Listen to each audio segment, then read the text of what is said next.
Hello, this is super cool. Time for another super cool reviews. Well, we're in October, our Halloween themed month, and considering that last year I reviewed the first Hellraiser, I might as well talk about its sequel, Hellbound, Hellraiser 2. While not as good as the first one, it's honestly a pretty good sequel. Cool. Like, you can put the two films side to side and you can easily tell the difference. And I mean like scope. Like, this film is massive, even though the budget was cut off. So the plot is Ashley Lawrence returns once again as Christy. She's suffering all the trauma due to, well, no, and of course, no one believes what she says except for one a person named Dr. Jenner, who was actually interested in the box and has been constantly over the years trying to search the doorway to hell. He thinks he finds a key when he meets up with a resurrected Julie from the last film, now skinless like Frank from the last film, who tricks a little girl who's good at solving puzzles to open the box, and once you know it, hell once again endures, this time on Earth, and how Kirsty must stop the Cenobites once again and close the box, just like in the first film. Okay, let's talk about where the film shines. First off, its scope. This is a massive movie, from the sets, the backgrounds, the places. It just looks beautiful. Like, it's something you would see like at an art show, more like an updated version of Labyrinth.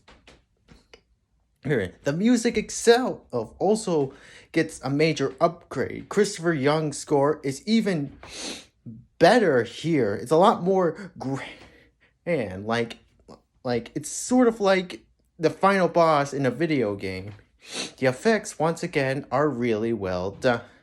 And the acting itself is really well done as well. Especially, once again, Doug Bradley returns as Pinhead. And his dialogue is still amazing as ever. And he kind of receives a bit more screen time here, but kind of doesn't. I also love most of the new characters in this movie. Even though sometimes I never really got into it. Like this one guy who I think was supposed to be the boyfriend from the last movie, but it's not. But he's just kind of there just to be there, honestly, and he doesn't really add that much to plot. And so it does what a sequel should do: do something different and not repeat the last film. Because as we know, when sequels repeat their previous installments, they're mostly disliked. Let's talk about the cons. One is, just like in the first film, the last act is honestly pretty dull, honestly. And it doesn't drag out, but okay, yeah, it drags out, but it just feels kind of unnecessary. I mean, yeah, the last act in the first film felt unnecessary, but this just feels like the studio just added stuff. Like, okay, they defeated the big final boss, but then one of the bad guys becomes yet another true big final boss, and axes off the previous bosses who redeemed themselves as good, and also just killed off in a pretty awesome way, to be honest. Is also another con is that there are a couple plot holes in the movie that don't really make that much sense, to be honest, and it doesn't help that once again the budget was cut due to financial aids, just like in the first film, and you can tell there were last minute changes, specifically in story and in effects.